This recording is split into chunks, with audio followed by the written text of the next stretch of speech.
So we got the main man in a house, and it's been a real adventure watching some of your work recently and some of the situations you've been in. And what I love about it, and I'm going to say this on camera as well, we know Ben off camera and on camera, what you see is what you get, and how he handles himself is what you get, and we like the honesty of how you go about your business on camera. That.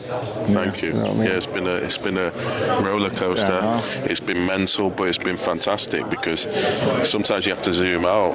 And I remember, like, if I'd have seen this 4 or 5 years ago, of course I expected to be here, but it's what dreams are made of as well. Like, you know, to be representing the talent that we do, to be on the shows that we do, to be mixing it at the top. It's brilliant, and obviously it's very early days. It's been an interesting press conference as well with Davies, with his antics and that. But you know, he's an entertainer, isn't he? Yeah, It's good to see O'Hara back, because there's not many fighters that bring entertainment. He's a character. He'll say one thing, then say another. 1 minute he was telling me it's his last fight. The next minute he's telling me he's going on forever.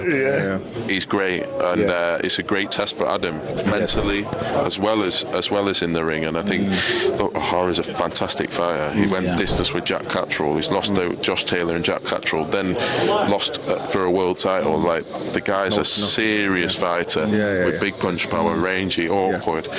It's a real test. It is. And he's coming of age as well, and then experiences at that end of thing. It was funny because we walked in today, we never talked before, we locked horns, we started talking small talk with him just about whatever, and I'm like, oh cool, he's just grounded, right? He's fucking hilarious, isn't he? He's like, I say to him, he's like a lovable idiot, but he's intelligent as well. Like, he likes to play the game. He knows what to say and when to say it. But he's funny. Yeah, he's a very funny guy, and a great character for the sport. Well, we ended up doing an interview with him for 20 minutes. 20 minutes he was. We didn't even talk about boxing. Nothing. So he was happy with that. So what we did is we found out that he believed in God, and we just talked about Jesus for 15 minutes. That's O'Hara. You can go off in any direction. You could talk about anything.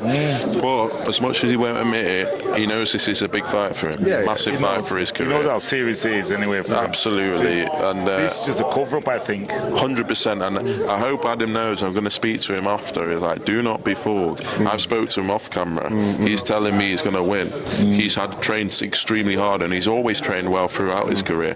But he's trained extremely hard for this fight, and I know we're going to get the best O'Hara Davies, and to beat him, Adam Azim's going to have to be extremely good. So, you know, Adam can't take anything for granted. It's going to be a good fight. It's going to be a good fight.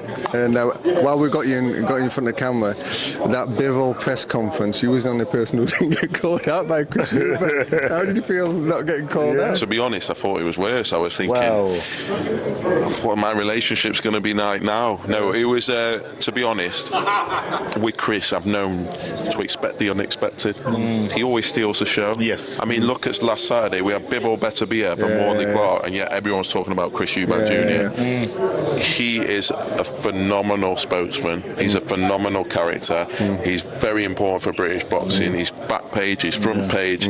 He says what he thinks, and as having got to know him, I'm an admirer of Chris Eubank Jr. I think he's a real individual. I think he's himself. I think he's a man. I think he behaves like other people wish they could behave but can't. I have to respect that. Does he say things that sometimes get him in trouble, get me in trouble? Of course, but he's a character, and he had a fantastic performance on Saturday. Oh, he did. There's two types of people in this boxing game, right? There's a type of person that will be nice to your face, but really don't know who they are behind your back. And there's the type of people that in front of your face, they'll say whatever they feel, but you know where you stand. I like that type of person. I like to know where I stand with people. But it's hard for fighters. You've got to understand, you know, he's luckily in a fortunate position where he's earned his money. He's not dependent on anyone. He's built his name. He's going to get opportunities no matter what. It's harder for younger fighters coming through.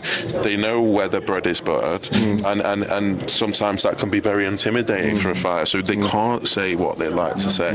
They want to, but it's going to affect their career. And so you've got to understand that's sometimes difficult for people within the sport. And he's his own man now. You don't have to follow what his father's done now. Footsteps. That taught him well, though. But he's doing his own. That's Chris now. It's refreshing for him, and I know that. It's like it was always he was in the shadow, and he talks about it like when he's writing his own book, good or bad, he wants to make his own decisions. He wants to make mistakes. He wants to be, you know. So for him, it's like a new lease of life where he's in control. He can do as he pleases. pleases. He's his own man, and he wants to be respected as his own man. And to be fair to him, yes, he's had the name, but he's created a star out of himself in the way he conducts himself, in the way he behaves, in the way he draws you in and draws audiences to boxing. And as I say, it's been an absolute pleasure working with him. Well, he's different, but he's a little bit of his dad still, but he's different, but he's still good.